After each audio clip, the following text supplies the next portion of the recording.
আমাকে একটা দিয়ে দেন। যাবো আবার সব বাড়িতে যাবো। আজকে সূচনা করলাম, আজকে তো কলকাতা বেরোতে হবে। সবাই চিন্তা করবেন না, আপনি এই পত্র রাখুন। আপনাদের ভোটেই বিজেপি এমএলএ হয়েছে, আপনারই মূল শক্তি। আপনাদের আশীর্বাদ না থাকলে বিজেপি মেদিনীপুর জিততে পারত না। তাহলে আপনারা একদম আশীর্বাদ করুন, আমি ছোটো অনেক আশীর্বাদ করুন, আশীর্বাদ করে ভালোবাসা দিন সবাইকে, ভালোবাসা দিয়ে আপনারা নতুন মেদিনীপুর তৈরি করা সফল হবে। নতুন মেদিনীপুর আরে বাজার নিয়ে নেবেন, আমাকে মনে করতে হবে, এটা রাখবেন। হ্যাঁ, এইটা আমাদের পত্র, এটা প্রতি বাড়িতে আমরা পৌঁছাবো। ভালো থাকবেন।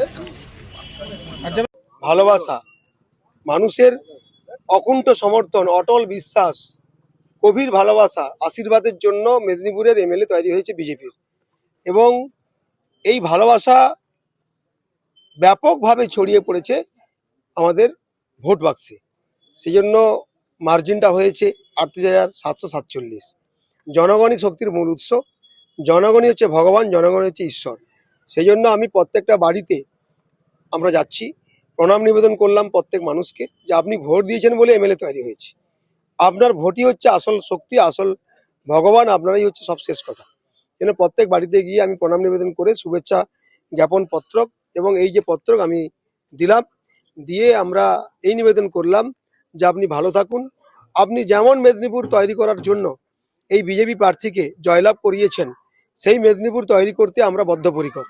আজকে আমি আনুষ্ঠানিক সূচনা করলাম এখানে আমার নিজের বুথে। এরপরে আমাদের সমস্ত কার্যকর্তারা 9টা অঞ্চল এবং 25টা ওয়ার্ডের সব কার্যকর্তারা 10 তারিখ থেকে, কালকে শপথ গ্রহণ আছে, কাল হয়ে গেলে 10 তারিখ থেকে বাড়ি বাড়ি গিয়ে এই একইভাবে প্রত্যেক ভোটারকে গিয়ে প্রণাম নিবেদন করবেন এবং তাদের কাছ থেকে সাজেশন নেবেন, তাদের কাছ থেকে আশীর্বাদ নেবেন, ভালোবাসা নেবেন এবং আমরা এই শুভেচ্ছা জ্ঞাপন পত্র প্রত্যেক